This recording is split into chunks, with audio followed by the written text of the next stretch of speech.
અને હવે વાત આગમાંથી વરસતી અગન વર્ષાની।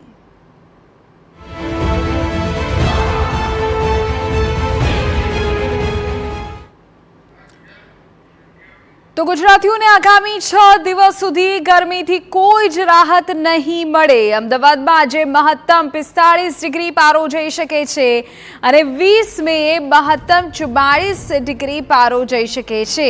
ઉલ્લેખનીય છે કે 21 મે અમદાવાદમાં 45 ડિગ્રીની આસપાસ તાપમાન પહોંચી શકે છે, તો 22 મે થી 24 મે સુધી અમદાવાદમાં 44 ડિગ્રી તાપમાન રહી શકે।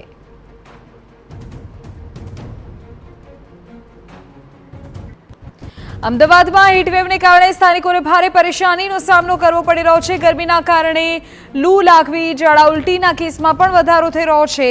મે માસના 18 દિવસોમાં અમદાવાદમાં 108 ને 4131 જેટલા કોલ મળ્યા। કમ્યુનિટી હેલ્થ સેન્ટરમાં 216 દર્દીઓને સારવાર આપવામાં આવી, જ્યારે સૌથી વધુ 8મી મેના રોજ 108 ને 286 કોલ મળ્યા હતા। હીટવેવને લઈને કૃષિમંત્રી રાઘવજી પટેલનું પણ નિવેદન સામે આવ્યું। કહ્યું, હીટવેવથી બચવા જરૂરી પગલાં લેવા માટેની સૂચના આરોગ્ય વિભાગ દ્વારા આપવામાં આવી છે તથા તમામને સાવચેત રહેવાની સૂચના પણ આપવામાં આવી છે।